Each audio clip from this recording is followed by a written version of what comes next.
As I stood watching them, I felt a mixture of anger and sadness.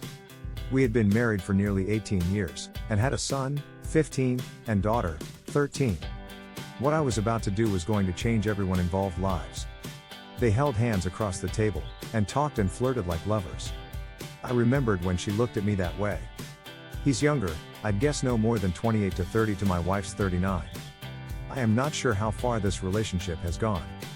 They may have had sex, they may not have, but I am sure that they have been seeing each other for at least 3 months, almost 4. She has done this to me before over the years. The relationships don't last more than 6 months, before she tires of them. I have had my fill. At first, I overlooked it because the children were young, but this time, with a 13-year-old hormonal daughter and mother fighting daily, that I was ready to burn bridges. My wife's current folly is more public. I will not stand for this disrespect in public. It hurts my business reputation. This will be public knowledge soon. Hello, young lovers. I smile as I approach the table. She gasped in fear when she looked up at me. He wanted to stand and confront me, but I roughly shoved him back down into his chair. It slid backwards from the impact. She tried to tell me that it wasn't what it seemed. Reaching into my messenger bag, I pulled out the photographs of them in compromising situations, and spread them onto the table.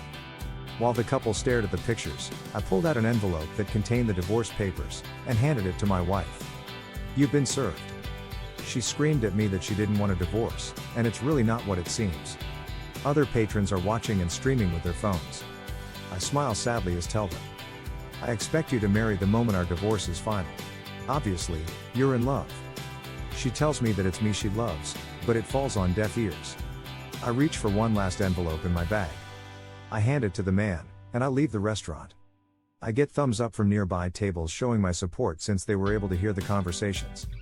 Her paramour slowly opens the envelope, and reads what's inside. "Hello, Thomas, I know everything about you. I stress that you marry my soon-to-be ex-wife as soon as our divorce is final. If you do not, I may not be responsible for what happens to you. As the seducer, you have gotten the very best that she has to offer. She is always looking perfect. Dressed to be seduced and loved. Makeup, hair, and clothing perfect just for you. You laughed and smile at each. Sneak kisses, and touches at work, then when you're out. You get her at her very best. You don't get the version that lives at my house. The version that never wears makeup. Hair's not fixed unless she's going to work, or out with her friends. And she likes to do that a lot. You may met her that way originally. She may not bathe or shower over the weekend, and I hope that you like oversized t-shirts and sweatpants because that is her at-home attire. After your initial sex fest declines, and you start having normal relations, you have to initiate it, she never does.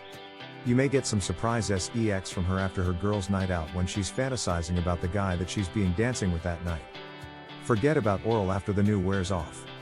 That's for your birthday, and if the moon is right, and hell is about to freeze over. I know that you think that she's an angel, but when you move into my house, and see the real her, you will be surprised that she is a banshee. She fights with our children every day. Screaming and cussing at them. Doors will be slammed, and items thrown during her fits. Don't think that on your days off, or after work that you get to rest.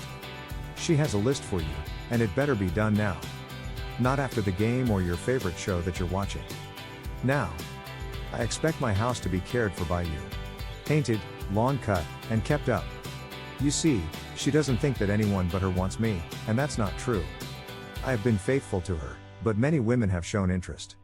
I was chosen because I could be a good father and provider. It's your turn. Good luck. Jimmy. A year later, I am with a date entering a restaurant when I glanced into the bar and see him nursing a drink. After we seated, I excused myself, and I went over into the bar, and took a seat next to him. "Hello, Thomas." He slowly looked up at me as he sipped his drink. At first he didn't recognize me, but then I saw recognition. I was thinner, well-dressed and without any noticeable stress. It seems when you don't have a crazy wife spending all your extra income, it's less stressful. I smiled as I spoke. I know that look. She's at it again, or has it never stopped? Thanks for holding up your part, and marrying her. I patted his right shoulder. You got what you wanted. Like my dad always told me, be careful what you wish for, because you may get it. Thomas got what he wished for. Thank you for listening.